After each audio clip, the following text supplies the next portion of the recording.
Hi, my name is Eddie Techno Kid, and you're watching the 5T Vodcast, Techno and Talk on Tuesday and Thursday with Ty.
Welcome back to another episode of the 5T Vodcast, Techno and Talk on Tuesdays and Thursdays with Ty. Today we have a very special guest. I'll let him introduce himself. Who are you and how did you end up in Stockholm's techno scene? Hello, my name is Eddie Kuri, as well as you know, and I'm known as Techno Kid in the underground scene. How I started everything. Yeah, exactly. Long time ago. Yeah. In 2012 I moved to Stockholm. And from where? I'm born in Gothenburg. Okay. And I lived my whole life in Lebanon. So Okay. my parents are Lebanese. I'm Middle Eastern. So I moved in 2012 to Sweden again and decided to live in Stockholm. Yep. And back then I was DJing and doing all that stuff. I was brand new to the scene and I was like DJing and learning how to DJ and yada. So it was a long process. But were you playing techno back then or? I wasn't playing techno back then. Okay. I was playing more EDM. Okay. I was doing some hip hop, some R&B, and like 2012, that was like the height of Swedish House Mafia. Yeah. Yeah, there you go. All that EDM That makes sense, shit. It was like, it was the best thing you can listen to. Exactly. People didn't know much techno then back then. It was like EDM or hip hop. Okay. So I started playing like at school parties. I even played at weddings. Okay. Yeah, I do weddings as well. Yeah. I'm not only techno kid, I'm wedding kid. Wedding kid. Fantastic. So it started like, I started from zero. I moved to a new country. But for me, it was like a new country. Yes. You know no one. Yeah. You don't have any contacts. You don't know people from clubs. Yeah. Back home, I used to know people. I had like contacts, and I call someone. Hey, I want a gig. But were you playing in Lebanon back then? I was playing, but it was small clubs and pubs. It was nothing professional. Yeah. Nothing professionally, but I was playing at some clubs. Because I heard there's a pretty good techno scene in Lebanon. Oh yeah, there is. Fantastic. Big clubs and stuff like that. Lots of we people? have big clubs. We have like bunkers that are clubs. Okay. And still are bunkers. Too. Okay. Yeah. Because there's been a few wars over You and I, we know things about bunkers. One or two things Exactly. about bunkers. We've played real. at bunkers before. Yeah, for real. Yeah. In Stockholm, Yeah. like a couple of years back when we played. Exactly. Yes. So I moved to Sweden and I met a really good friend of mine, which until this day, I work with really much during summertime and we do open airs. Okay. His name is DJ Dean or Dayan. Okay, yeah, I know. Yeah, we work with Passion Fruit. I started working with Dayan at a company where we rent out DJ equipment back in 2013. Okay. And we became really good friends. So I started DJing with him at clubs in Stockholm. Okay. Like Crystal 54, Club 54 in Medborg Platsen, and the list goes on. And from there, we decided to do something called open air, which other organizers in Sweden have been doing it for many moons. Yeah. So we started doing all the open airs. I still remember our first open air. We had like maybe like 10 people. Okay. Where was that? Flottenbadet. Okay, nice one. The very famous Flottenbadet. Yeah. It started all there and it was nice. It was like it was the first time we do it. We don't have any contacts like on social media. Like we're trying to reach out to people. It was a bit hard. Facebook wasn't that popular. Like people talked and people didn't know who we are. So it took us some time until we got to this point where we are now. After that, we just continued to work harder and harder every year. But was it passion fruit back then when you guys started? It was, oh God, I don't remember what the name was. We had the third guy with us, and he came out with a name. I don't know, it's like Cool Vibe, Cool Friends, something like that. It was. And then he left the group, and they decided, okay, let's call it Passion Fruit. Or Passionsfrukt in Swedish. So we started doing passion fruit until 2 years ago, where I decided like I wanted to start my own. And in 2015, I was working at a cafe, and I had some friends there, so I came up with the name Sauna on the Move, which later on it did create some fuss. I'm going to ask you about that too. But I'll let you explain. So I was thinking about coming up with names, and I was like, Sauna on the Move. I had a concept behind Sauna on the Move, and that's why I named the group Sauna on the Move from the beginning. Did you plan on having like a mobile sauna or something like that? Correct. Okay, all right. Yeah. Was it like the floating one or the I was thinking more like in a van kind of thing. I built it in a van, and it acts like a real sauna, and you park it next to the lake. And when you're having parties, like people, if they want to jump into the sauna, they can do it and jump in the water because summertime you want to like enjoy the water as well. So people can do both. Because years later, when you guys started doing stuff after the Bronx sauna had closed, when you booked me, I thought I was gonna play with Bronx. I thought it was like the Bronx sauna they're doing something new because I think Alban was also playing that night. Correct. So I automatically thought, oh, Alban's playing. Oh, they must be the same people. Blah blah blah. So I just hopped in, but that created a little bit of a confusion. That was a bit of a confusion for everyone. To be honest, I say it to you, I've already said to many people, I didn't know who Bronx was back then. Wow. Like 2015, 16, I didn't know who Bronx was. I didn't even think they existed in 2015, at least not Bronx. They were under a different name, I think, or they were under the name Bastun. Well, it started out as Texas Sauna, and then it became Bronx Sauna. And then it was like, in Bronx Sauna was Technobuster. So then everybody started calling it Technobuster. Until they moved to the new place, but because Technobuster was actually the son that was in the organization, it was his name. So the son wasn't really involved in the second place, so that's why it just became Bronx Sauna. That I didn't know. Because Technobuster was actually just the name of a specific party at Bronx Sauna. It was a bit confusing even for me that came up with the name, and afterwards it was like a bit confusing. So I was like, I don't know you, I don't really know much about you. The only thing I know is I've been to one of their parties and I was drunk. So my friend was like, there's a party, it's called Bronx, let's go there. I was like, okay. And I didn't know they were Bronx Sauna and Sauna whatever. Long story short, we had some fights over the internet with Sauna or Bronx. With Micke? Yeah. Okay. There was a bit of a fuss on the internet and some chats that leaked out. And eventually we cleared things up. And that's where my new name came up, which is Dimensa. Now we're going back and forth now with the stories. It's all good.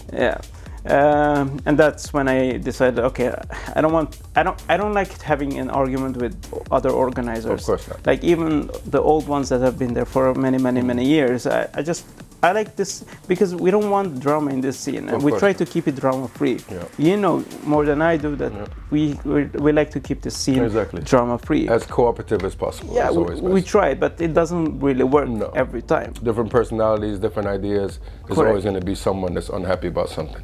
100%. So that's that's when I decided, I was like, okay, we'll change it to Demand Stockholm. And since then I've been using the name Demand. Okay. Which we had a party recently with Reset Gate. Yes, the last weekend. Last weekend. Yeah, it was a good time. It was a good time. How many people did you guys have there? About?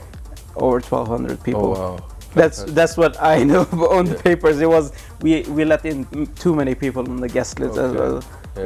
It was chaos, but it was awesome. Yeah. We had so much fun. Okay. Like I for the first time ever, I got a gig at Monday Bar. Okay. Yeah. It's like one of the biggest events in Stockholm. It's been known for like 30 years now. Yeah. They do really good events, and I had the pleasure to play there. Yep. And it was total chaos. It was like amazing. It was like, not chaos in the good, in the bad way. Okay. Like the people were dancing, and I was having the best day of my life. There's a lot of people that are on that cruise that basically they go out once a year to the Monday Bar cruise. Correct. Yeah. And like it was amazing. Like seeing people dancing and like screaming and like yelling and drinking, and a lot of them were dressed up too. They put on costumes and wings and people feathers come with shit. Pokemon dresses. People come with NBA t-shirts and stuff like. That's the fun part of cruises. And Monday Bar is really known, and playing there, it was amazing. I even got like thumbs up from the owner of Monday Bar. Fantastic. And the crew came to me and they were like, the set was freaking awesome. Wow.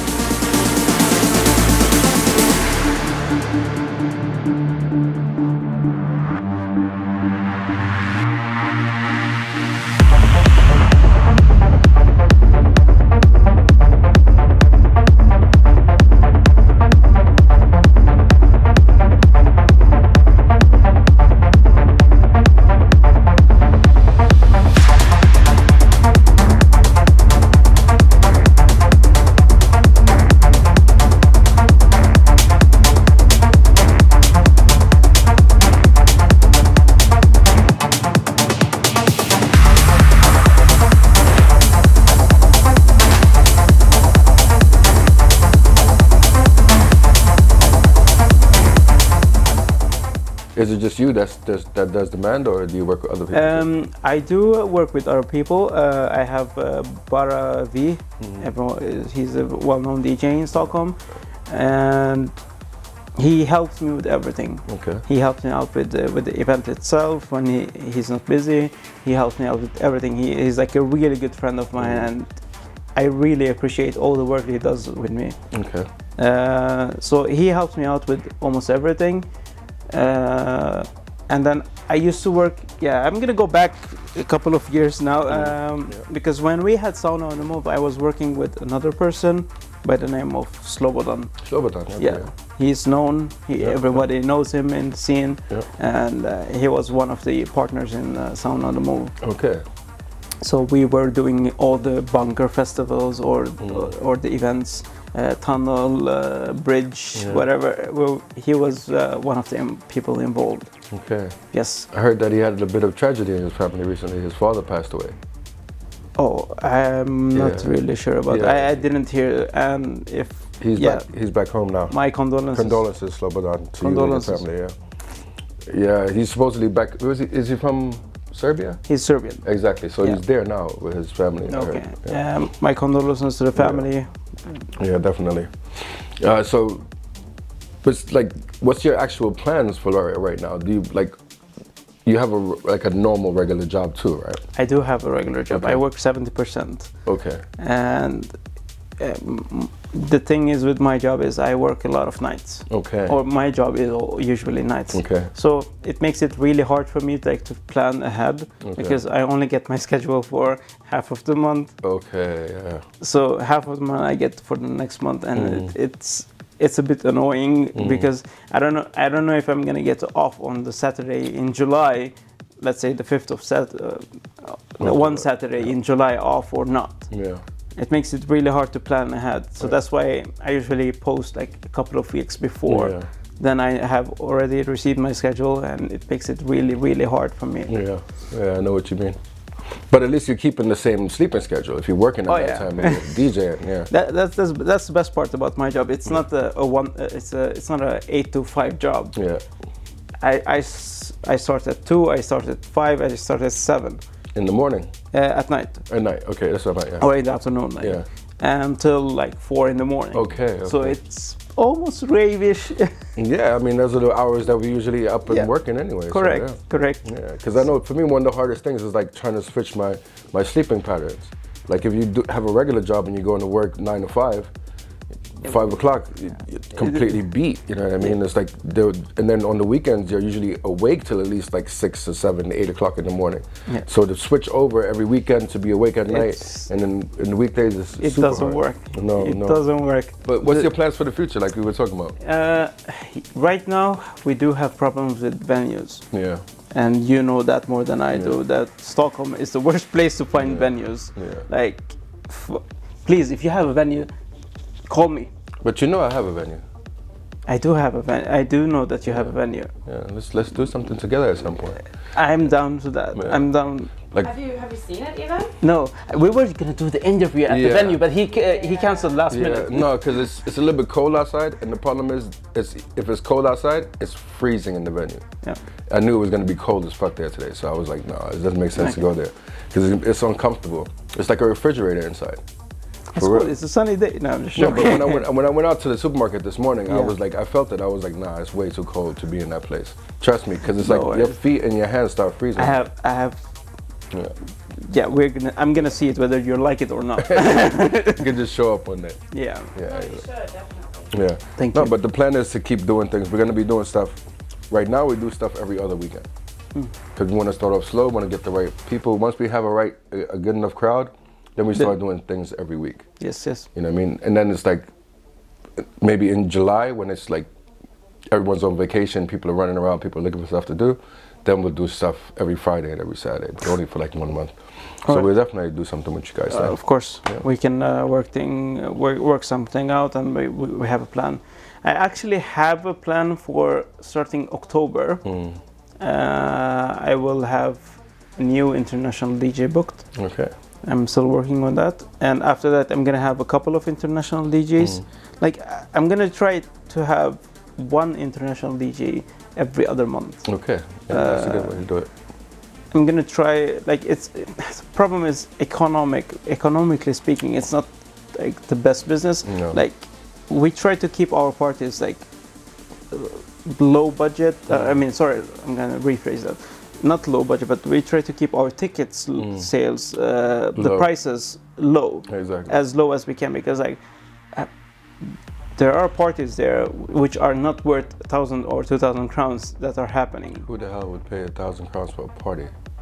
I would never pay now I'm gonna sound cheap, but I would never pay a party. I'd rather go to Ibiza and party for 15,000, 16,000 there, and have the best week of my life than to pay 1,000 crowns for one of the parties in Stockholm. Because if you think about it mathematically and economically, it's not the best thing, because international DJs cost a lot of money. And I want to be honest about this. People don't understand that when I book an international DJ, they cost a lot of money. You have to pay the booking fee, you have to pay the flights, the meals, hotel, everything costs a lot of money, and people don't understand. So when I put a price of 300 crowns for one ticket and people think it's expensive, this is where I want to yell, like, please understand that this is what it takes. It costs a lot of money. If I'm gonna book, let's say Ty is an international DJ and he has a lot of followers, and you have a booking agent, you would cost me like 50,000, 60,000 crowns just to get you to Stockholm. And this is where people understand, like, I need to make money to be able to pay the DJ. I can't go minus on every event. Like the last couple of events in December and November, I've been losing a lot of money, and this is because it's hard to sell tickets, and the tickets that are over 600-700 crowns, they're not going to sell. It's very difficult. So we try to keep our parties simple, like welcoming. If you want to go dance, you're going to go dance for the music. You don't want to like we're not trying to be Coachella or Summerburst or ADE or those kind of events. We're trying to be like a simple local organizers, low ticket prices, and have fun just for the vibes, just for the feeling, the music. Exactly. So I think it's a good. The techno scene for me has always been an alternative. Yeah. It's always been an alternative to what's happening downtown. And maybe back 10 years ago, maybe even 5 years ago, when there weren't a lot of places booking, international techno DJs, then maybe it was necessary for us to be bringing in these people. Yeah. But now, Banj and you have Slack 2 Set, and you have a lot of places that are actually booking the DJs that you want to hear that's international anyway. And the reality is they can afford to do that. Correct. They have the budget to do it. They have the budget. They have the space. Slack 2 Set Slack Stricken just now. You guys had 1,200 people. Yeah. There's 0 underground locations that could fit 1,200 people inside. Nobody has a place that big. Exactly. So if you let's say you're charging 100 crowns per ticket, if you're charging 100 crowns per ticket and it's 1,000 people, then you could afford to bring in an international DJ. Yeah, correct. But if you have a place that holds 300-400 and you want to bring in an international DJ, then the price has to go up. Yeah, correct. And I think and on some levels I don't even feel it's necessary because for one, there's a lot of talented DJs in Stockholm. If you had one thing that you could promote, or one thing that you specifically wanted to say with this time, what would that be? It could be anything. It could be when your EP is coming out, when the next party is going to be, or your general stance on life, whatever it is that you want to say. I have a couple of things. I have one track coming out. I'm not going to really say when because I don't have time. I have so much stuff to do. Yeah. Like I have, as I said earlier, full-time job. I do other works as well. So I'm not sure when it's going to come out, but hopefully by midsummer, end of summer. Then I'm going to continue doing my parties under Demand Stockholm and together with Passion Fruit. I'm going to still be working with Gate and some other organizers like yourself. So the future is like bright for us. Like I'm hoping. I have a plan and I want to get to that plan. Yeah. Once I get to my goal, then I'm happy. All right. But I have good plans for summer. We're gonna do good shit. All right. So the message is, watch out, people. Well, watch out for the summertime. We're gonna do good shit. All right, Eddie. Thank you for showing up. Thank you, brother. Thank you for having me. Good talking to you. Yeah. That was another episode of the 5T Vodcast, Techno and Talk, Tuesdays and Thursdays with Ty.